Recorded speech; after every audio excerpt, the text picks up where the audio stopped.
여기는 진짜 쉬워. 진짜 쉬워요.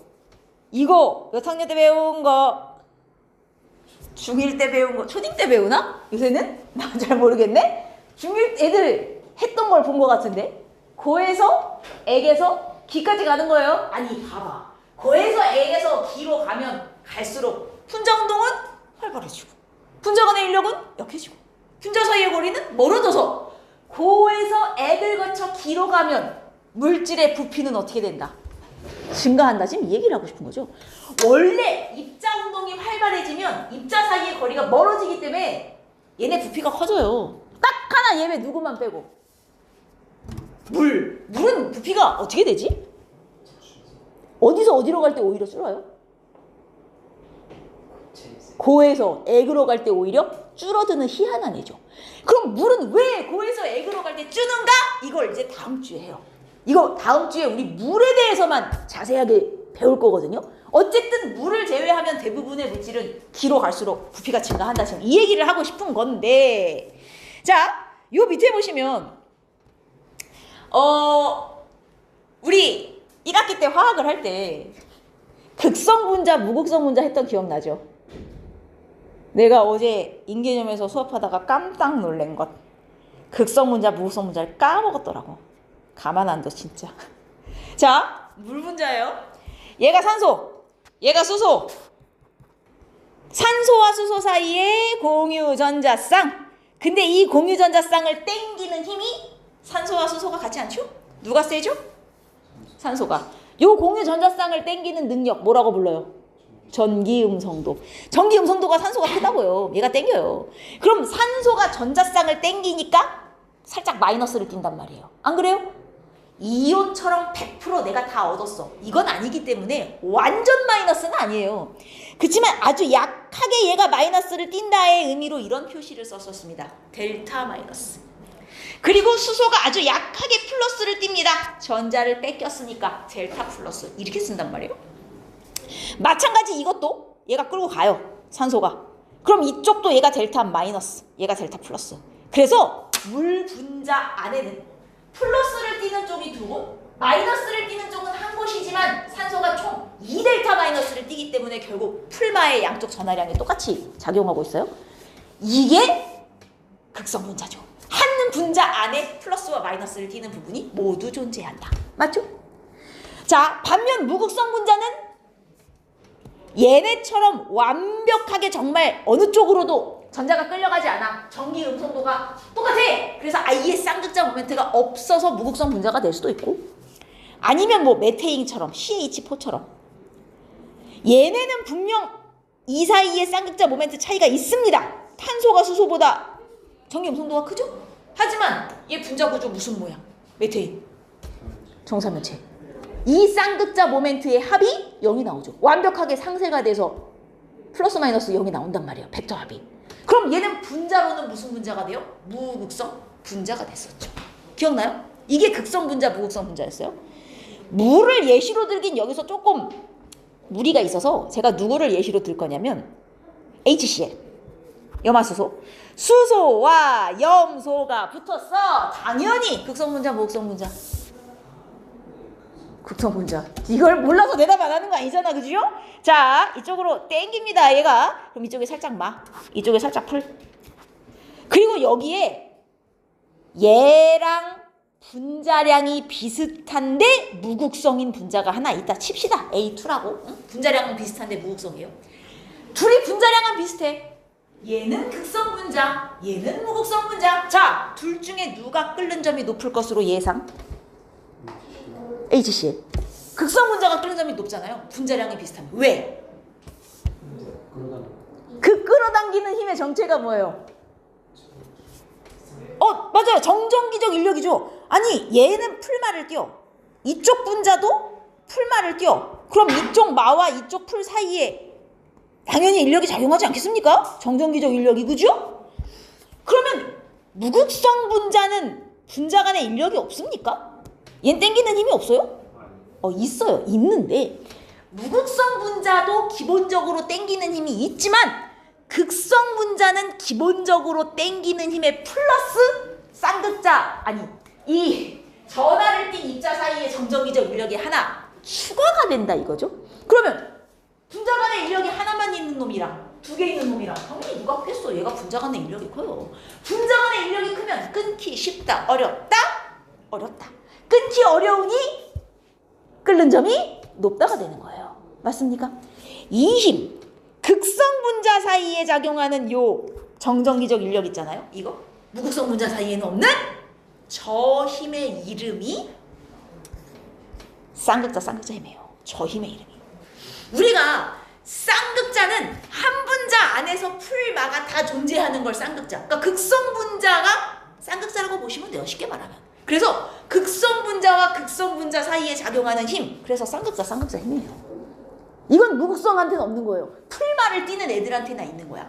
그러니까 이 쌍극자 힘은 결국 정체가 뭐냐? 큰 범위로 치면 정전기적 인력의 일종이에요. 풀마 사이에 띠는. 이해했습니까? 그리고 같은 극성 분자여도 있잖아요. 같은 극성 분자여도 얘네 다 극성 분자거든. 야, C와 H로만 이루어져 있으면 무극성 분자인 건 아니야?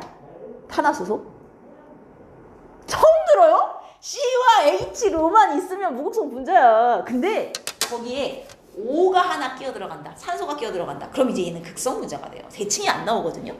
어쨌든 다 극성이에요, 얘네는. 그런데 분자량은 비슷하거든, 전부 다.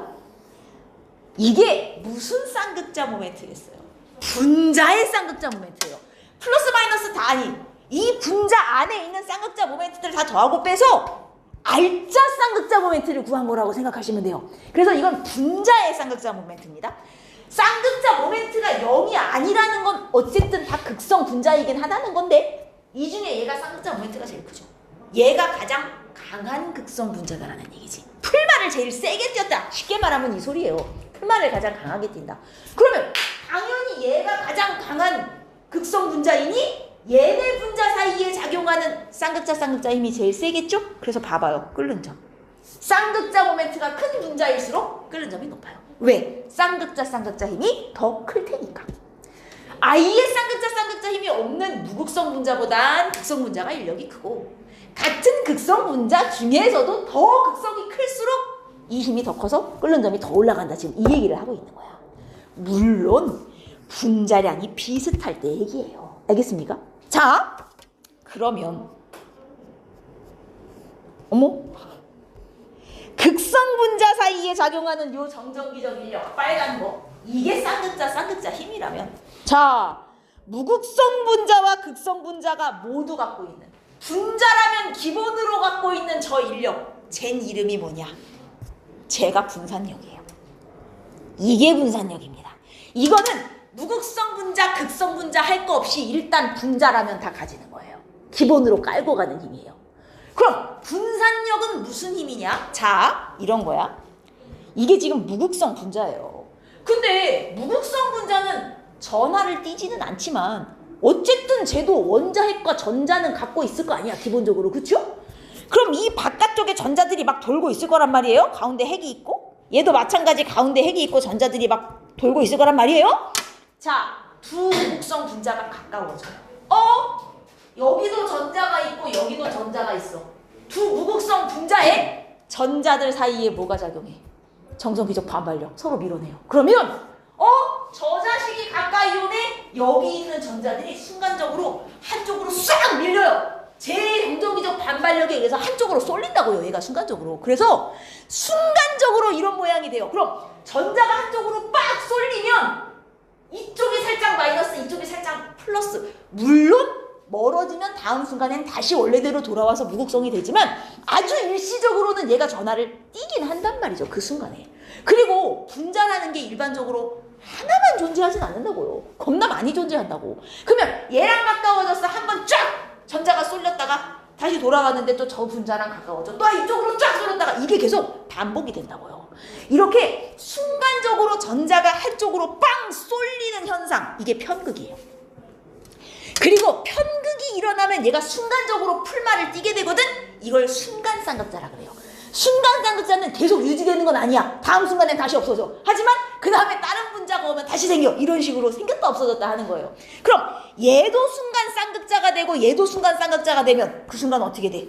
얘네들 사이엔 정전기적 인력이 잠깐은 생기지 않겠어요? 분자들이 많이 모여 있으면 서로 가까워지고 멀어지고 하는 과정에서 쏠렸다가 없어졌다가 쏠렸다가 없어졌다가 이게 계속 반복이 돼요. 그러면서 얘하고 순간적으로 인력이 작용했다가 쟤하고 순간적으로 인력이 작용했다가 이게 평균적으로는 일정한 양의 인력이 유지가 돼요. 그 힘이 분산력이에요. 이해됐어요? 계속 유지되는 건 아니야. 막 바뀌어. 하지만 어쨌든 일시적으로는 쌍극자가 돼. 이때 작용하는 힘 분산력. 이해했어요? 이거는 무극성만 있는 게 아니에요. 극성 분자도 전자가 있는 걸. 극성 분자끼리도 가까워지면 난 원래 극성이지만 저 자식이 가까워 오면 더 심하게 한쪽으로 쏠린단 말이에요. 그럼 얘도 더 심한 순간 쌍극자가 돼요. 그래서 이거는 극성 분자한테도 있는 거예요. 모든 분자가 다 갖고 있는 거지. 응? 그러면 이 분산력은 뭐하고 상관이 있냐? 자, 저 밑에 얘는 분자량이랑 관계가 있어요. 분자량이 클수록 기본적으로 분산력이 커요. 왜냐? 전자수가 많으니까. 한쪽에 많은 수의 전자가 쏠릴수록 풀마가 강하게 나올 거 아닙니까? 그러면 얘는 이제 편극이 강해지면서 순간 쌍극자가 세지고 분산력이 커져요. 그래서 제가 분자량이 비슷하다면 쌍극자 힘이 있는 애가 없는 애보다 끓는 점이 높다. 계속 이걸 강조하는 이유가 만약에 극성 분자, 무극성 분자가 있는데 무극성 분자가 분자량이 겁나 커 극성 분자에 비해서 그러면 얘가 끓는 점이 높을 수도 있어요. 분산력이 쌍극자 힘보다 효과가 더 클 수도 있단 말이에요. 분자량 차이가 많이 나면. 그래서 항상 비교할 때는 분자량이 비슷한 경우를 비교해줘야 돼. 오케이? 자, 그러면 이거 한번 봐봐라. 요 빨간 그래프 저 17쪽 아니냐고요. 17쪽. 자, 얘네 다 무극성 분자 아니에요? 왜 일로 갈수록 끓는 점이 올라가겠어요? 설명해봐요. 같은 17쪽에서 분자량이 커져서요. 주기가 커지니 분자량이 증가하죠. 얘네 다 무극성 분자라서 어차피 힘이 분산력밖에 없단 말이야. 그러면 아하, 이쪽으로 갈수록 분자량이 커져서 분산력이 크게 작용하기 때문에 끓는 점이 올라가는구나. 이렇게 된다는 얘기죠. 쉽지 않아요? 자, 그리고 이 분산력은 분자량에 의해서 영향을 주로 받긴 하지만 이런 경우도 있긴 해요. 이 기억나나? 저 멍 때리고 계신 어이 권세현 씨 기억이 나야 됩니다. 제가 이거 C5H12 펜테인에 대한 얘기 잠깐 화학할 때 지나가면서 해줬었어. 저 봐. 이 펜테인이 원래는 이제 세 종류인데 여기는 두 종류만 나와 있으니 제가 두 종류를 말씀을 드리자면 노멀 펜테인 그리고 네오펜테인. 여기는 두 개밖에 안 나와 있어요. 원래는 이제 아이소펜테인이라고 하나 더 있어요. 아이소도 넣어볼까? 아이소펜테인, 네오펜테인. 내가 이성질체 얘기하면서 했었어요. 기억이 나는지 모르겠네. 같은 거야. 아, 그거는 이제 얘랑은 다른 케이스의 이성질체. 얘랑 다른 케이스의 이성질체. 했어. 야, 나는 그럼 뭐 벽이랑 했냐? 자, 얘가 노멀 펜테인은 이렇게 생겼어요. 가장 노멀하게 생긴 일자로 그냥 탄소 5개 쭉 늘어선 애거든요. 근데 이제 아이소펜테인은 중간에 하나 가지를 친 놈이에요. 이렇게 생겼어요. 빈칸엔 다 수소가 붙었겠죠. 네오펜테인은 이렇게 생겼어요. 가지를 2개 쳐요. 여기 다 수소가 이렇게 붙어요. 얘네 분자량은 다 똑같아요. 왜냐면 분자식이 다 C5H12 이게 다 똑같거든요. 그럼 분자량이 같으면 분산력도 같지 않나? 근데 얘네 끓는 점이 다 달라요. 누가 끓는 점이 제일 높게요? 노멀, 아이소, 네오? 누가 높을 것 같습니까? 노멀. 이게 제일 높아요. 그 다음이 아이소, 그 다음이 네오. 이게 뭐냐면 일자로 길면 특징이 어떠냐면 이 끓는 점 비교해요. 아, 당연히 있죠. 얘 지금 탄소 중심 하나당 4개의 수소식을 다 갖고 있으니 삼연체 여러 개 이렇게 비틀어서 꼽아놓으면 형태거든. 근데 이게 길게 늘어지면 자, 건널비 표면적이 얘가 제일 커요. 가지를 치면 칠수록 그래서 동그랗게 중심에 모이면 모일수록 표면적이 줄어요. 표면적이 넓으면 주변의 다른 분자와 인력을 작용할 수 있는 확률이 올라가는 거지. 작용할 수 있는 면적이 커지는 거죠. 그래서 표면적이 넓을수록 분산력이 올라가요. 분자량이 같아도. 그럼 어느 경우가 표면적이 넓냐? 일자로 길게 뻗었을 때가 제일 표면적이 넓다는 거죠. 이해했음? 그래서 간혹 분산력이 표면적과 관계가 있다고 나오는 경우도 있어요. 근데 보통은 분자량이고 같은 종류, 분자량이 같은 종류라면 표면적에 의해서도 영향을 받고 한 줄이 될수록 표면적이 넓은 거예요. 한 줄이 될수록. 알겠죠? 오케이. 이게 분산력. 지금 우리 분자 간의 힘 2개 있어요. 여기가 분자 간의 힘에 대해서 우리가 배우잖아요. 화학에서 1학기 때는 원자 간의 힘을 했어요. 공유결합, 이온결합. 여기는 이제 규모가 커진 거예요. 분자 간의 힘. 그래서 1. 쌍극자 힘. 2. 분산력. 세 번째가 수소결합이에요. 수소결합은 들어본 기억이 나죠? 생명하는 사람은 수소결합 배우잖아요. 1학년 때는 했잖아. 뉴클레오타이드의 염기와 염기 사이에 수소결합 쌍 개수가 다른 거 알아요? 그쵸? 그 수소결합이 이거예요. 그 수소결합의 종류가 자 FON, 폰이에요. 폰. FON. 원래 쌍극자 힘이라는 건 극성 분자 사이에 작용하는 거고 분자가 극성이 되는 이유는 쌍극자 모멘트의 합이 0이 안 돼서 그런 거죠. 근데 우리 주기율표에서 쌍극자 모멘트 아니 전기 음성도가 가장 큰 원소가 누구야? 플로린. 얼마예요 걔가? 4점. 다 사라고 대답해 하나같이 4.0이야. 그 뒤에 소수점 버려도 되는 게 아니에요. 4.0. 근데 플로린이 제일 크고 그 다음에 이제 산소, 질소 이렇게 가잖아요. 얘네 셋이 가장 전기 음성도가 큰 원소 3개라고 보시면 돼요. 얘네 셋이 주기율표에서. 우리 금속은 여기서 다루지 않아요. 다 분자만 할 거기 때문에. 그럼 비금속 중에 전기 음성도가 가장 작은 원소 우리가 배운 것 중에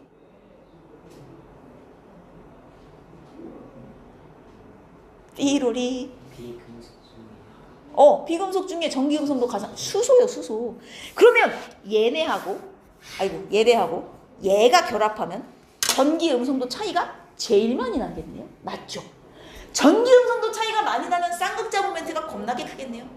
그래서 다른 쌍극자들끼리 결합하는 것보다도 요 FON, 폰. FON과 수소가 결합하면 여기서 쌍극자 모멘트가 엄청 커져갖고 이런 분자들 사이에 작용하는 힘은 일반적인 쌍극자들 사이의 힘보다 훨씬 센 힘이 돼요. 야 이건 너무 세다. 같이 묶기가 좀 그런데? 그래서 얘네만 따로 뺐어요. 수소결합. 이해했습니까? 일반적인 쌍극자랑 달라요. 얘와 얘가 결합하면 모멘트 차이가 너무 많이 나. 그래서 엄청 강한 정전기적 인력을 할 수 있어. 이거는 따로 수소결합이라고 이름을 붙이자가 된 거예요. 이해했어요? 그래서 무조건 FON과 H가 있다고 다 되는 게 아니고 FON에 직접 H가 결합한 부분이 있어야 돼요. 이게 이제 주의하실 점이 만약에 물을 예로 들면 물이 대표적으로 산소하고 수소의 결합으로 이루어진 놈이니까 이 사이에 쌍극자 모멘트가 겁나 크단 말이에요. 그래서 물 분자가 여기가 살짝 마이너스 살짝 플러스를 띠잖아요. 이쪽 물 분자도 얘가 살짝 마이너스 얘가 살짝 플러스를 뜰 거 아닙니까? 그러면 여러분 주의해야 돼요. 이게 수소결합이 아니에요. 이 공유결합이 수소결합이 아니라 산소와 수소가 결합해 있는 요 부분과 다른 분자의 산소, 수소가 결합해 있는 요 부분 사이에 이루어지는 정전기적 인력. 이게 수소결합인 거예요. 이게 다른 쌍극자들 사이에 이루어지는 그 쌍극자 힘보다 훨씬 세단 말이죠. 이 결합이. 그래서 얘를 이름 따로 붙여준 거예요. 오케이? 산소와 수소, 플로린과 수소 이게 직접 이렇게 결합해 있는 부분과 부분 사이에 다시 작용하는 정전기적 인력. 이게 수소결합이다. 이해했음? 그러면 이 수소 결합이 존재하면 이제 끓는 점이 겁나 올라간다고요. 왜냐면 우리가 지금 분자 간의 힘을 3개 했잖아요. 분자량이 비슷하다면입니다. 분자량이 비슷하다면 이 세 힘 중에 가장 센 힘은 누구? 수소결합이에요. 그 다음이 쌍극자 힘. 그 다음이 분산량이거든요. 분자량이 비슷하다면. 그래서 수소결합을 이게 다음 페이지예요. 수소결합을 가진 물질이 분자량이 비슷하다면 끓는 점이 제일 높아요. 그 다음 쌍극자 힘이 있는 경우. 그리고 마지막이 분산력만 있는 경우. 그래서 힘의 크기를 비교하자면 수소결합이 1번 제일 세고 그 다음이 쌍극자 힘 2번 그 다음이 분산력. 물론 분자량이 비슷할 때 얘기해요. 분자량이 많이 차이 나면 분산력이 수소결합보다 셀 때도 있어요. 대표적인 예시로 물만 해도 물이 수소결합이잖아요. 끓는 점이 100도잖아요. 근데 아까 전에 예시 이거 봐봐라. 얘 무극성 분자 아니에요? 얘 끓는 점 봐라. 거의 200도에 가까워요. 이런 경우는 진짜 분자량 차이 때문에 얘의 분산력이 수소결합보다도 더 센 효과를 내는 케이스. 그래서 비교할 때는 항상 분자량이 비슷한 경우를 비교하게 돼 있습니다. 자, 그러면 이제 다시 여기로 돌아와서 이 그림. 물 분자는 수소의 플러스 하나, 플러스 하나. 총 두 부분의 플러스를 가져요. 산소는 마이너스를 가지는데 얘랑 델타 마이너스 하나, 얘랑 델타 마이너스 하나. 그래서 총 2델타 마이너스죠? 자, 하나의 델타 플러스는 다른 분자의 하나 델타 마이너스와 결합이 가능해요. 얘의 델타 플러스, 얘 델타 마이너스 결합 가능. 얘는 델타 마이너스를 2개 갖고 있잖아요. 다른 물 분자 2개와 각각 결합이 가능해서 물 분자 하나당 몇 개의 다른 물 분자와 수소 결합이 가능? 4개까지 가능. 물 분자 하나당 4개까지 가능. 델타 플러스 하나, 델타 마이너스 하나 이렇게 짝을 짓는 거예요. 근데 만약에 플로올이나 수소야. 얘 같은 경우는 여기 플러스 하나, 마이너스 하나거든요. 그럼 이쪽 플러스가 이쪽 마이너스랑 이쪽 마이너스가 이쪽 플러스랑 최대 몇 개까지의 수소 결합? 얘는 2개까지밖에 안 돼요. 옆에 있는 다른 분자랑. 오케이? 개수를 따지시면 되는 거고. 자, 우리 요거 보고 대답을 해보자고요. 요 빨간 그래프만 확인하세요. 빨간 그래프. 얘네 다 16족 원소의 수소화합물이에요. 16족 원소의 수소화합물. 왜 얘가 혼자 끓는 점이 겁나 높아요? 힘의 종류를 말해봐요. 이거에 상관이 있는 수소결합 때문이죠. 쟤는 수소결합하니까요. 자, 그러면 H2O 빼고 이건 나머진 놈들. 자, 얘네 일로 갈수록 끓는 점이 올라가요. 이건 무슨 힘하고 상관이 있어요? 분자량이 커지는, 그래서 분산력의 증가. 사실은 얘네 다 극성 분자예요. 그럼 얘네도 쌍극자 힘이 있어요. 그러나 여러분, 주기율표에서 오른쪽 위로 갈수록 음성도가 커지는 거 아니에요? 그러면 같은 족에서 원자 번호가 증가하면 오히려 전기 음성도 감소죠. 수소와의 이 전기 음성도 차이가 준단 말이에요. 그래서 이쪽으로 갈수록 분자의 극성이 감소하기 때문에 사실 쌍극자 힘은 줄어요. 근데 왜 끓는 점이 올라가냐? 이거는 분자량의 증가에 의한 분상력 증가예요. 왜 이게 올라가는지 이유를 찾을 수 있어야 돼요. 이해했습니까? 그리고 밑에도 다 똑같아요. 요 세 놈만 끓는 점이 빡 올라가 있는 이유가 뭐겠냐고요. 쟤네 셋이 뭐야? 수소결합 물질들이잖아요. 그죠? 쟤네만 빡 올라가는 거예요. 근데 14족을 보면 이제 보이죠. 14족은 수소결합을 안 하거든요. 그러면 얘네의 끓는 점 증가는 100% 분산력이죠. 얘네가 그리고 다 무극성 분자 아니에요. 전부 정사면체에 해당하는. 아하, 분산력 증가에 의한 끓는 점 상승이구나. 이렇게 보는 거지. 아저씨, 요새 정신이 딴 데 팔려 있어. 저분은 지금. 너 요새 뭐 하고 다니냐? 빨리 얘기해봐. 요새 뭘 하고 다니길래 정신이 딴 데가 있어? 뭐 하는데? 보고서 때문에 지금 정신이 딴 데 가 계시다고요? 정신 챙겨. 곧 방학 아닙니까? 9일이요? 그래요? 방학을 주는 게 어디야? 작년에 어느 학교였지? 3일 준 학교 있었는데 3일? 그게 방학이야? 휴가지? 야, 이건 오바야. 여러분 알잖아요. 고3 나는 수능 볼 때까지 휴일이 없다고 생각하세요. 마음에 모든 걸 내려놓으면 편안해져. 그리고 웃긴 게 고3이 되면 시간이 많아진다요. 고3 애들이 제일 많이 놀아. 가만 보면. 왜 이렇게 많이 노는지 모르겠어. 좀 아까 고3 애들 놀러 온 거 못 봤죠? 저기 수원고 고3 애들 작년에 여기서 수업 듣던 아침에도 오고 저녁에도 오고 와서 많이 좀 먹고 가. 아니 왜 오는 거야? 할 일이 그렇게 없어? 공부를 해야지. 수능 준비하면서 이제 정신이 이상해지는 거야. 고3이 되면 다 이상해. 제정신이 없어. 자, 이거 봐. 아이씨, 너무 많이 본 그림이잖아. 진공에 물 넣었어. 증발하겠지? 증발을 하다 어디에 도착. 동쪽 평형에 도달하는 그림이에요. 우리 엄청 많이 본 그림인데 여기 잘 보면 여기도 진공, 여기도 진공. 양쪽 다 아무것도 없으니 당연히 수증기도 높이가 같아요. 자, 물이 증발을 시작한다. 이 안에 수증기가 생기기 시작해. 그럼 수증기에 압력이 생기기 시작하겠죠? 기체에 압력이 생기는 거예요. 자, 얘가 점점점 수증기도 밀어내. 그러다가 동적 평형에 도달하는 순간 내부의 수증기량은 최대가 되죠. 이때 수증기 압력이 최대가 돼요. 이때 기둥 높이가 가장 많이 차이가 나겠죠? 요만큼이 이 기체가 내는 압력이죠. 우리 동적 평형에 도달하여 가장 많은 기체가 생겼을 때에 이 기체의 압력을 요 액체의 증기압력이라고 부릅니다. 기체의 증기압력이라고 안 하고 이 액체의 증기압력이라 그래요. 액체가 기체를 만들어서 최대의 기체 압력을 냈을 때 이게 이 액체의 증기압력이다. 이렇게 표현을 해요. 동적 평형에 도달했을 때. 그럼 봐요. 여기 증기압력의 정의가 있다고요. 동적 평형 상태에서 증기가 나타내는 압력, 뭔 소리야? 최고로 많이 증발했을 때 그 순간의 기체의 압력을 증기압력이라고 합니다. 이렇게 표현하는 거예요. 그러면 이 증기압력은, 자, 여기 A라는 액체가 있고 B라는 액체가 있어. 종류가 달라요. 나머지 모든 조건은 똑같다 합시다. 온도고 뭐고 다 똑같아요. A와 B가 증기압력이 같을까? 액체의 종류가 다르다면? 자, 이게 쉽게 생각해보세요. A는 증발이 잘 되는 기체라고 생각해요. 예를 들어 알코올 같으면 증발이 엄청 잘 되잖아요. 반면 B는 증발이 잘 안 되는 기체라고 생각해봅시다. 나머지 모든 조건을 동일하게 한 상태에서 둘이 똑같이 증발시켜요. 자, 증기압력은 누가 크게 나타나요? 증발이 잘 되는 애입니까? 안 되는 애입니까? 아니죠. 증기압력이 크다는 건 그만큼 기체가 많이 생겼다. 증발이 잘 돼서 기체가 많이 남았다죠.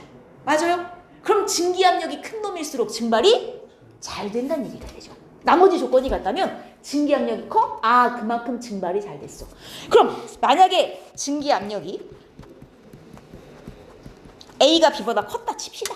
자, 그럼 A가 B보다 증발이 잘 되는 애란 얘기죠.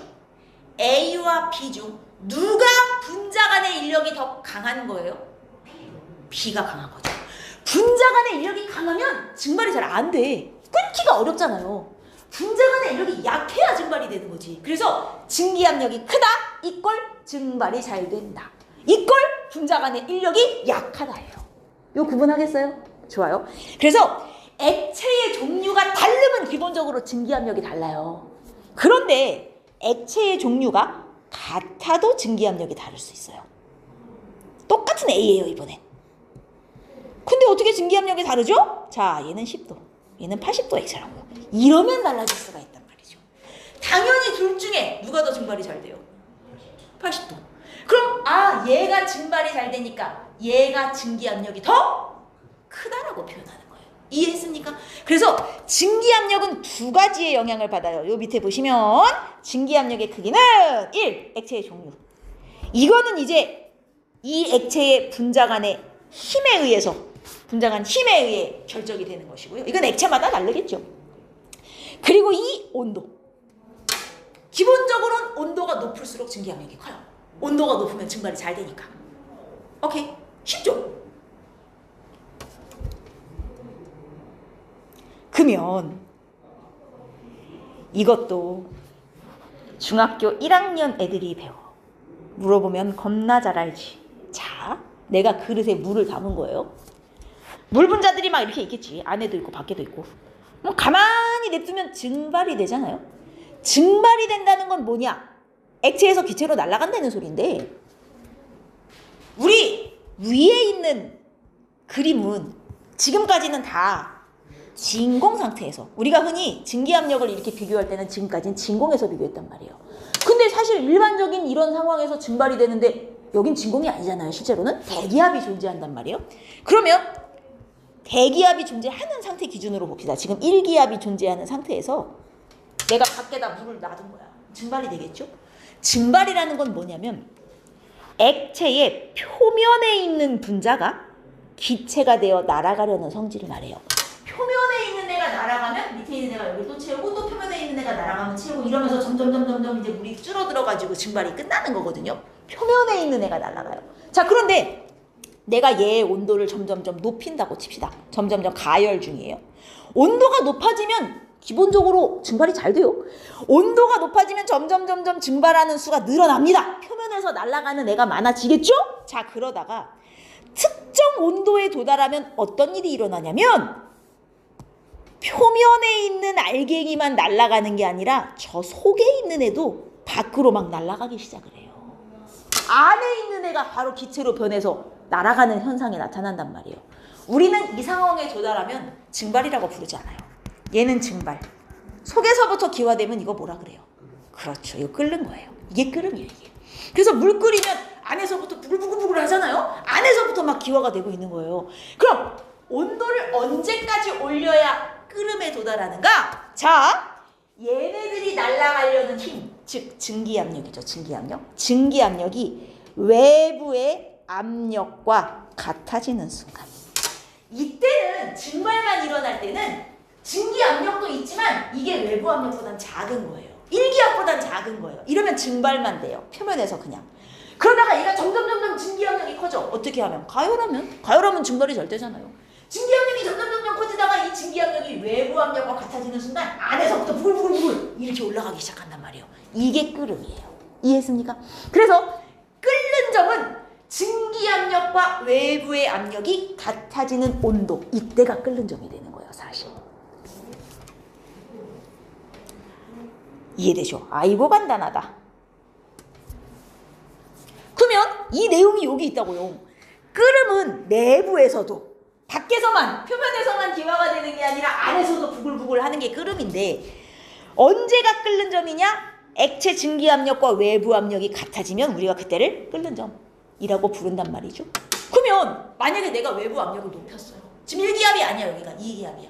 그럼 이 물질의 끓는 점은 어떻게 되는 거예요? 증가하는 거죠. 얘도 2기압에 도달을 해야 그때는 끓는 거거든요. 그래서 외부의 압력이 커지면 끓는 점은 같이 올라가게 돼 있어요. 증기압력이 거기까지 도달을 해야 끓기 때문에. 근데 우리는 보통 1기압에서 사니까 1기압에서의 끓는 점을 우리가 많이 제일 본단 말이에요. 그래서 1기압에서의 끓는 점을 기준 끓는 점으로 잡습니다. 기준 끓는 점 하면 1기압일 때의 끓는 점이에요. 그냥 일반적인. 우리가 야 물의 끓는 점은 100도야. 이게 정확하게는 아무 때나 100도겠어요? 1기압에서나 100도예요. 그래서 100도는 물의 기준 끓는 점이에요. 1기압 하에서의 끓는 점. 같은 물이어도 압력 올라가죠? 100도보다 끓는 점 올라가요. 대표적인 예시. 압력이 올라가서 물의 끓는 점이 100도 이상으로 넘어가는 경우. 중1 애들한테 물어보면 바로 나온다. 압력밥솥. 압력밥솥의 원리가 뭐냐? 그 압력솥이 이렇게 있으면요. 안에서 쌀이랑 물을 내가 넣었어요. 막 부글부글 끓어요. 부글부글. 그럼 여기 이제 기체가 차잖아요. 근데 압력솥은 여기를 밀봉을 한 거예요. 밀봉. 그러면 안에서 수증기가 막 나오는데 밖으로 못 나가. 내부에 수증기가 쌓여요. 압력이 어떻게 되죠? 올라가요. 이 안에 압력이 1기압을 넘어가요. 그러면 내부 압력이 증가하니까 당연히 증기압력도 같이 올라가면서 끓는 점이 올라갑니다. 실제로 이 압력밥솥 안에 물은 100도보다 높은 온도에서 끓어요. 오케이? 이게 요즘 최신 기술로 하면 한 120도까지도 올라간다 그래요. 되게 많이 올라가진 않아요, 사실은. 여튼간 올라가면 뭐가 좋은데? 이 끓는 점이 올라가면 뭐가 좋은데요? 왜 기술을 써가면서 저걸 올려야 돼요? 아니 100도나 120도나 내가 못 먹는 거 똑같아. 먹으면 죽어. 그거는 밥이 빨리 되는 거죠. 빨리 맛있게. 원래 뜨거워야 잘 되는 거거든. 여튼 1기압일 때의 끓는 점이 기준 끓는 점이고요. 외부 압력이 커지면 액체의 끓는 점도 같이 올라간다는 걸 기억하시면서, 그걸 그래프로 표현한 게 이거예요. 얘 물을 예시로 들었는데 증기압력이 올라간다는 건 결국 외부 압력이 증가하고 있다는 얘기잖아요. 그러니까 내 증기압력도 같이 올라가죠. 증기압력이 증가하니 온도. 이 두 그래프로 이게 만나는 점이 이제 끓는 점일 거 아니에요? 끓는 점이 같이 올라가네요. 760이 1기압이잖아요. 1기압에서의 끓는 점, 아 이게 기준 끓는 점이겠구나. 이렇게 보는 거고요. 너무나 쉽군.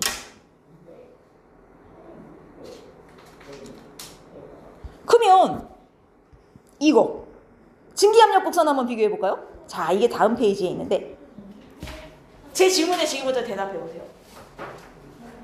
같은 온도라면 증기압력이 가장 큰 게 누구예요? 다이에틸에터죠. 그럼 같은 온도에서 증발이 제일 잘 되는 게 누구예요? 다이에틸에터예요. 분자 간의 인력이 제일 큰 게 누구예요? 아세트산이에요. 뭔 얘기인지 알겠죠? 같은 온도에서 증기압력이 크다? 증발이 잘 된다. 증발이 잘 된다? 분자 간의 인력이 약하다. 랑 같은 말이 되는 겁니다. 오케이? 아, 요 소단원. 네. 이 상평형 그림 요것만 하면, 자, 이게 뭐냐면 물의 그림을 먼저 보면 이 상평형 그래프는 다 똑같아요. 고액기예요. 항상 순서는. 그리고 여기 파란 그래프를 먼저 한번 보면요. 이 파란 그래프가 액과 기의 사이를 이렇게 지나가죠. 여기를 지나가면 액에서 기가 되거나 기에서 액이 되는. 그럼 딱 이 그래프 위에 있는 점들은 액과 기가 동시에 존재할 수 있는 상태. 두 가지의 상태가 동시에 존재한다는 게 무슨 뜻이야?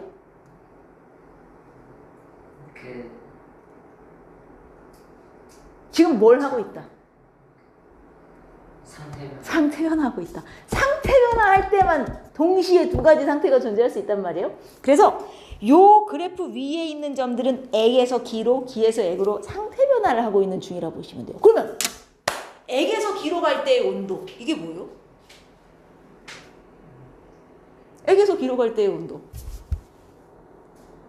와, 오늘 하루 종일 수업을 들었는데 액에서 기로 갈 때의 온도. 그게 끓는 점이죠. 그게 끓는 점이에요. 그러니까 이 파란 그래프 위에 있는 점들은 그 기압에서의 끓는 점이자 그때의 증기압력을 의미하는 거예요. 그래서 이게 증기압력 곡선입니다. 이 파란 그래프는 증기압력 곡선. 쉽게 말하면 끓는 점 곡선이죠. 어떻게 보면. 그죠? 그리고 이번에는 요 빨간 그래프를 좀 볼까요? 빨간 놈. 얘는 고에서 액으로, 액에서 고로 이렇게 왔다 갔다 하는 단계입니다. 고에서 액으로 갈 때의 온도. 온도에는 다 무슨 점이 붙어요. 녹는 점이지, 녹는 점. 고에서 액으로 갈 때의 온도면 녹는 점이지, 이 사람들아. 그럼 봐라. 이게 융해곡선이라고 표현한 이유가 우리 고체에서 액체로 가는 걸 융해라고 부르잖아요. 하지만 이 융해곡선 위의 점들은 결국 그 온도에서의 녹는 점을 표현하고 있는 거지. 따지고 보면 녹는 점 그래프죠. 오케이? 이해했어요? 자, 그 다음 여기는 뭐겠습니까? 고와 기 사이를 왔다 갔다 하고 있어요. 고에서 기로 가는 걸 승화라고 하죠. 그러면 요 라인에서는 압력이 0.006기압 이하에서는 물은 항상 고체에서 기체로만 갈 수 있어요. 그럼 저 환경에서는 우린 액체 상태의 물을 관찰할 수가 없는 거예요. 저기는 액체로 존재를 할 수가 없는 구간인 거죠. 고 아니면 기로만 존재가 되는 거예요. 그래서 요 곡선 위의 점들은 고와 기가 동시에 존재하는 승화점이라고 봐야겠죠? 그래서 승화곡선이에요. 삼중점이 뭐냐? 고액기 3개의 상태로 동시에 존재할 수 있는 3개가 만나는 점을 삼중점이라 합니다. 자, 그러면 이거는 이제 물의 상평형 그림이고요. 이게 이산화탄소의 상평형 그림이에요. 비슷하게 생겼죠? 대부분의 물질이 비슷해요. 다만 숫자가 달라지는 것인데 얘는 잘 봐요. 삼중점이 5.1기압 온도 마이너스 57도일 때 이때가 이산화탄소의 고액기가 모두 존재할 수 있는 점이고, 자, 압력이 5.1기압 이하이면 다 요 라인에 있죠. 우리 5.1기압 이하에서는 어떤 상태의 이산화탄소를 관찰할 수 없어요. 액체 상태를 관찰할 수 없어요. 그럼 우린 1기압에서 사니까 여기선 절대 액체 이산화탄소를 볼 수가 없다는 얘기가 돼요. 이해되죠? 그래서 얘는 승화하는 거예요. 드라이 아이스. 액에서 바로, 고에서 바로 기로 날아가잖아요. 그쵸? 자, 그런데 이 두 곡선을 잘 보시면 하나는 물이고 하나는 이산화탄소잖아요. 자, 두 곡선에 아주 큰 차이점이 딱 하나가 보여요. 뭐가 보여요? 뭐가 딱 하나가 달라요, 둘이. 그죠? 융의 곡선이 지금 봐라. 얘는 오른쪽으로 기울었는데 얘는 왼쪽으로 기울었죠. 얘는 지금 기울기가 얘는 기울기가 양이에요. 이산화탄소 같은 경우 요 융의 곡선을 보면 압력이 올라가면 만약에 지금 얘가 이 상태라고 칩시다. 3중점 상태여도 좋고요. 이 상태에서 압력을 높이면 얘는 그래프하고는 이 상태에서 압력을 높이면 액에서 고로 가요. 온도가 일정하다면. 그쵸? 그리고 일반적인 물질들은 다 이래요. 왜냐면 내가 압력을 높여요. 지금 액체인데 압력을 높여요. 쉽게 말하면 누른다는 얘기잖아요. 짜부를 시킨다는 얘기예요. 압력을 빡 높이면 부피가 어떻게 돼요? 내가 어떤 물질을 빡 눌렀어. 그럼 부피가 감소하겠죠? 액체였는데 부피가 감소하면 무슨 상태가 되는 거예요? 고체가 되는 거 아니에요? 그래서 일반적인 물질들은 압력이 커지면 액에서 고로 가요. 근데 얘는 원래 고였는데 같은 온도에서 압력을 높이잖아요? 액이 돼요. 압력을 높이면 오히려 녹는단 말이에요. 얘만 그래요. 아까 기억나죠? 물은 고에서 액으로 가면 오히려 부피가 감소. 그래서 고체였는데 압력을 높여서 부피가 줄어들면 오히려 액체로 변하는, 거의 얘가 유일한 음의 기울기 융의 곡선을 가져요. 이해했습니까? 물이 그래요. 그러면 이게 무슨 의미와도 이제 같은 소리냐면, 얘는 압력이 높아지면 녹는 점이 낮아진다는 의미가 돼요. 압력이 높아지면 더 쉽게 녹아요. 물만 그래요. 얼음만. 그럼 이걸 어떤 실험을 할 수가 있냐면, 얼음을 큰 걸 하나 준비해요. 이런 식으로 얼음 덩어리 하나를 준비해가지고 이 교실의 온도는 낮게 유지해요. 영하로. 얼음이 녹으면 안 되기 때문에.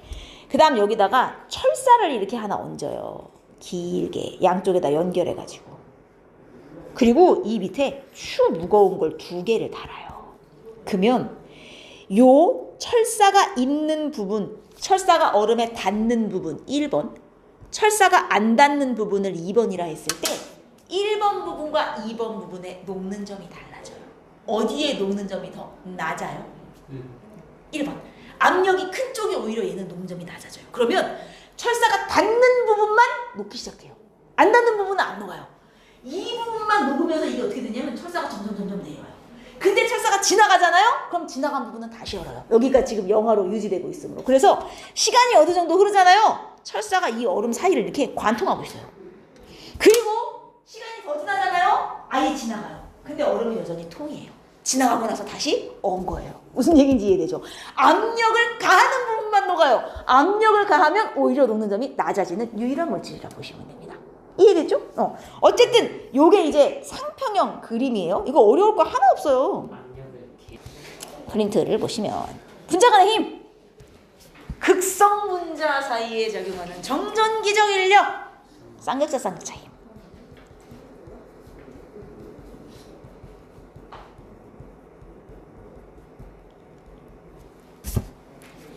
그리고 순간 쌍극자 사이. 순간 쌍극자 나오면 뭐겠어요? 이름 뭐예요? 분산력.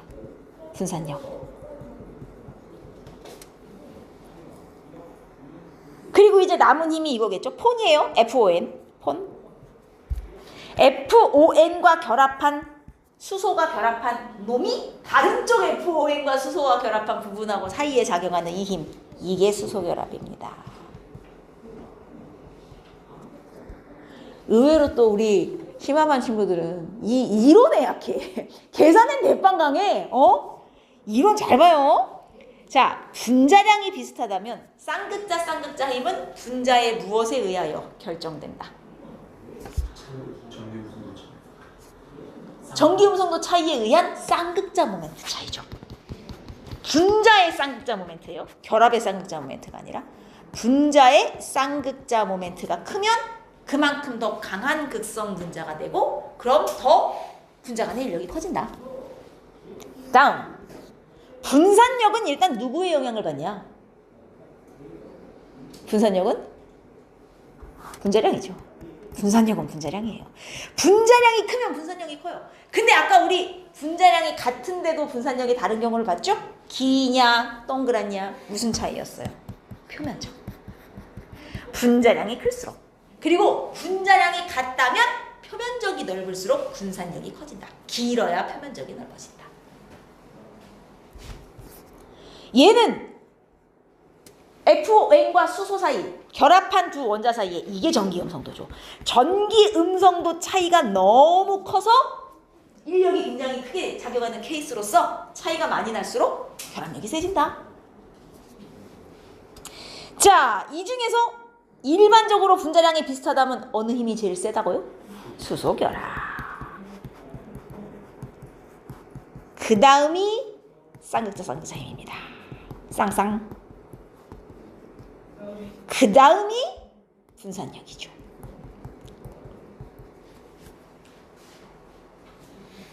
그리고 무엇이 클수록 분자 간의 힘이 클수록 물질의 끓는 점이 높아진다. 물론 녹는 점도 높아지는데 우리 이제 끓는 점을 다룰 거니까 액체의 끓는 점이 높아진다. 우리 이 그래프 하나는 할로젠이고 하나는 할로젠화 수소 화합물의 끓는 점 그래프예요. ABCD2 빨간 그래프죠. 여기서 얘네 끓는 점이 올라가는 이유를 극성과 힘으로 설명해 보래요. 얘네는 무슨 힘으로 설명 가능하겠어요? ABCD 분산력이죠. 왜냐? ABCD는 무슨 분자니까. 얘네는 무극성 분자의 분자량이 커져서 뭐가 커졌어요? 분산력이 증가했어요. 그래서 끓는 점이 올라갔다. 이 얘기죠.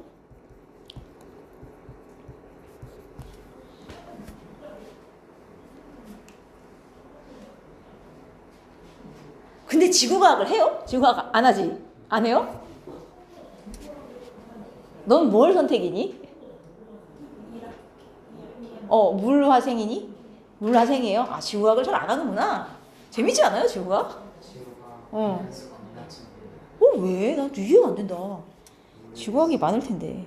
완전 재밌는데. 돌멩이 재밌지 않아요, 돌멩이? 난 돌을 좋아해가지고. 돌멩이 재밌는데. 자, 왜? 돌멩이 안 했어요? 아니 그 교과 과정에 있긴 한데 쌤이 진도 못 나갔겠다.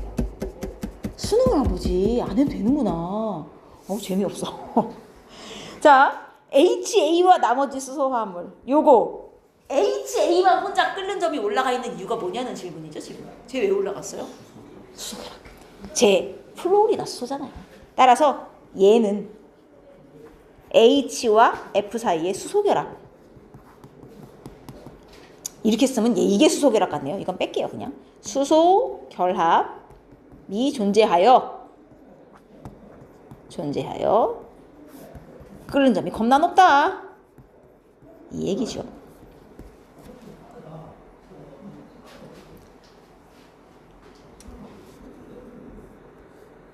그리고 HA는 플로리나 수소니까 이렇게 생겼단 말이에요. 수소가 살짝 살짝 플로린이 살짝 그럼 옆에 있는 몇 개의 HA 분자와 수소결합이 가능한가? 두 개까지. 물 분자는 4개까지 가능한데 얘는 2개와 수소결합이 가능하고요. 개수로는. 그 다음 이번에는 C가 HC보다 녹는 점이 높은 이유? 지금 요거 비교하라는 얘기죠. 왜 얘가 얘보다 끓는 점이 높은 걸까요? 분자량이 커서 분산력 차이. 사실 얘는 쌍극자 힘도 작용할 거예요. 이거 극성 분자거든요. 그럼에도 불구하고 저 무극성 분자가 더 끓는 점이 높잖아요. 이건 분산력이죠. 즉, 이 무극성 분자의 분자량이 너무 커요. 분자량이 커서 분산력이 매우 커. 그래서 끓는 점이 극성보다 올라갔어. 이 얘기죠. 하여튼 얘의 끓는 점 차이는 어디에서 오는 것인가를 잘 판단하실 수 있으면 돼요. 힘은 어차피 3개밖에 없으니까요. 쉽죠. 다음. 진공 상태에서 액체의 증기압력의 크기에 영향을 미치는 요인 2가지. 제가 이거 액체의 증기압력은 1. 액체의 종류. 액체의 종류가 다르면 뭐가 달라지니까? 분자 간의 인력이 달라지니까. 그리고 온도에 의해서도 결정돼. 같은 액체라도 온도가 다르면 증기압력이 다를 수 있어. 이렇게 얘기를 했고. 그 다음 외부 압력이 어떠면 끓는 점이 올라가는 거예요? 높아지면. 아주 좋아요. 높아지면. 아까 봤던 증기압력 곡선입니다. 1번. 기준 끓는 점이 높은 순서로 나열하래요. 에이, 누가 기준 끓는 점이 제일 높아요? 기준 끓는 점 1기압일 때의 끓는 점이죠. 아세트산이 제일 높잖아요. 그래서 아세트산, 그 다음 뭐예요? 물, 에탄올, 다이메틸에터. 자, 이렇게 다이에틸에터인가요? 이렇게 되고.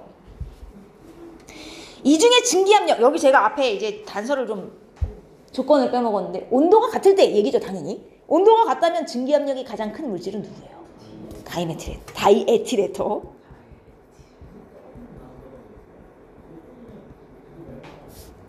분자관님이 제일 큰 애 누굽니까? 아세트산이죠. 증발 제일 안 되는 애.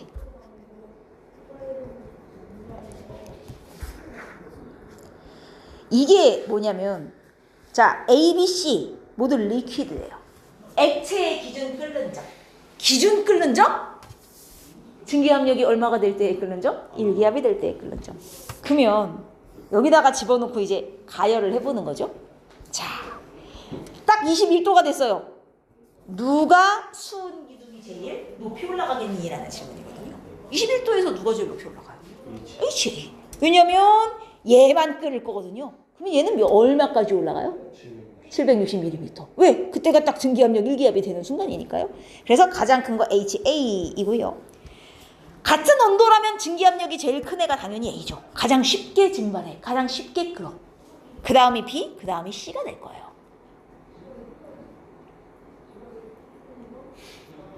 이것도 그래요.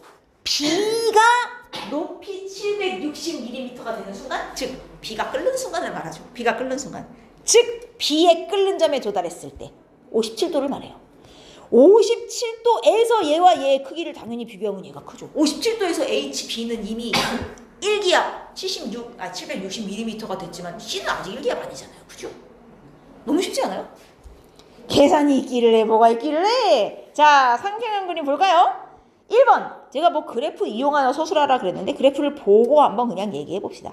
가는 압력과 녹는 점 사이에 어떤 관계가 있습니까?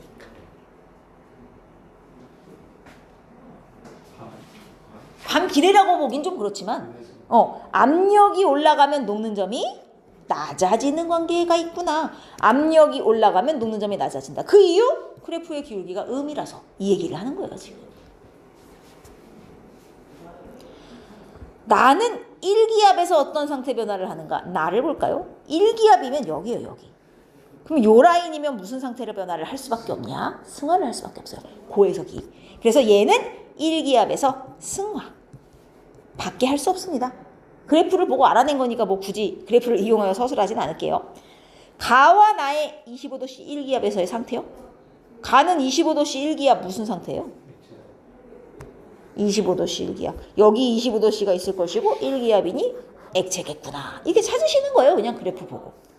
얘는 25도씨가 여기 어딘가에 있을 것이고 1기압이면 여기니까 이 라인 어딘가. 무조건 기체죠. 무조건 기체.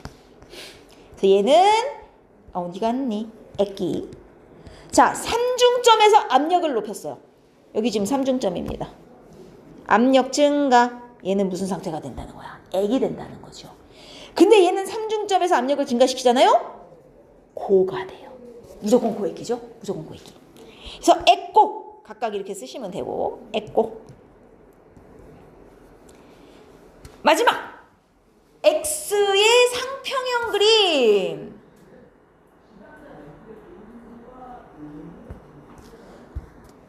나는 지금 액체와 기체가 상평형을 이루고 있어요. 동적평형. 다는 어때요? 고체와 기체가 평형을 이룬 상황이거든요. 그럼 여러분 이때 온도가 T1이고 이때 온도가 T2면요. T1과 T2는 어느 영역에 있냐는 질문이에요. 결국은 이게. 나는 지금 기화가 일어나고 있잖아요. 액에서 기. 그럼 증기압력 곡선 액에서 기. 요 라인을 봐야죠. 나의 온도는 요 라인 사이 어딘가에 있는 거예요. T1은 지금. 그러니까 여기서 왔다리 갔다리를 하고 있죠. 그쵸? 근데 다는 고기를 왔다 갔다 하고 있다고요. 고기면 이 라인이에요. 이 라인. 그래서 요 사이 어딘가에 T2의 온도가 있는 거예요. 삼중점 온도가 T라면 온도는 이렇게 되는 거죠. T1이 제일 높고 그 다음에 T, 그 다음에 T2. 압력도 마찬가지예요. 액에서 기를 왔다 갔다 하면 압력의 영역으로는 이 사이 어딘가. 이게 지금 P1인 거죠. 그 다음 고에서 기를 왔다 갔다 하면 압력의 영역 이 사이 어딘가에 P2. 아하, 이렇게. 이거 그래프 이렇게 해석하라는 거예요. 쉽지요? 웬만해서 다 까먹어요. 저는. 아니 왜 까먹어? 시험까지 봤는데 어디 갔니 근데? 돌질과 에너지. 시험 보면은 그 순간 기억이 사라진다니까요. 정말 놀라운 능력이다. 사람이 그게 되니? 나 근데 진짜 그거 되는 애 봤어. 예를 들어 오늘 내가 수학 시험을 봐. 내일 영어 시험을 봐. 오늘까지 수학 공부를 했을 거 아니야. 내가 수학 시험을 오늘까지 공부했는데 수업 시간이 끝났어. 그렇다고 내가 머릿속에 기억해진 게 갑자기 싹 이렇게 빼지는 건 아니잖아요. 진짜 잊어먹는 애를 봤다니까? 자긴 그게 된대. 이걸 이렇게 빼고 얘를 넣어야 되는데 이게 안 빼지면 얘가 안 들어간다는 거야. 용량이 딸려서. 진짜 물어보면 모른다? 못 풀어. 나 처음 봤어. 와, 넌 정말 이건 국보적인 능력이다. 대단한 친구다 니는. 정말 그게 되더라고. 놀랍지 않냐? 난 더 놀라운 애들 봤어. 살면서 한 번도 책을 끝까지 읽어본 적이 없다는 거예요. 그러니까 얇은 책이든 두꺼운 책이든 뭐 동화책이든 만화책이든 끝까지 못 읽어봤대요. 왜 책을 끝까지 못 읽어? 처음에 읽다가 이 정도 오면 앞부분 내용을 잊어먹는데 뒤가 기억이 안 난대. 앞이 기억이 안 나서 뒤를 읽을 수가 없대. 한 번도 끝까지 읽어본 적이 없다는 거야. 그래서 내가 너무 신기해서 그럼 너는 이번 주에 드라마를 보고 다음 주에 드라마를 보면 전 내용이 기억이 안 나냐? 안 난대. 진짜 신기하지? 아 이게 지어진대. 그래갖고 얘는 공부를 접었어. 도저히 어떻게 할 수가 없겠더라고. 책 한 권을 끝까지 읽어보지 못했다는 애한테 내가 뭐라고 할 수가 없는 거야. 그래서 그래 어쩔 수 없다. 너는 너의 능력치까지만 하라고. 드라마도 기억이 안 난다는 애를 뭐 어떡하겠니. 일주일 전에 기억이 없대. 그래 오케이 인정. 그런 친구들이 있었어. 놀라운, 야, 그건 그대로 놀라운 능력 아니냐? 어떻게 그렇게 망각을 하지? 너무 신기해. 집 가는 길도 까먹나? 스트레스를 안 받아요. 아, 그래, 맞아. 스트레스가 없어. 그건 좋은 거지. 이제 스트레스 하루 받고 지나면 끝나는 스트레스. 아, 약간 그런 부분은 내가 비슷한 점이 있다. 내가 공포영화를 진짜 좋아하거든요. 근데 왜 공포영화를 좋아하냐면, 공포영화를 보고 나서 집에 가면 까먹어. 나 안 무서워. 기억이 안 나. 아, 그러고 보니 그러네. 나도 그러는구나. 그럴 수 있네. 갑자기 생각이 났어. 1단원은 끝입니다. 쉽죠? 우리 이상기체하고 뭘 본 일 이것만 할 줄 알면 뒤쪽은 이런 식이에요. 안 어렵잖아요. 이 간단하다. 오늘 후딱 테스트 보고 갑시다. 요거 풀어갖고 제출하시면 돼요. 잠시.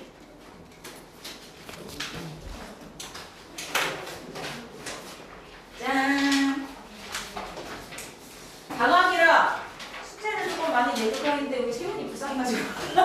야, 세상에. 아니 저 괜찮아요. 그래? 너 왜 이렇게 초연하니? 해탈했나?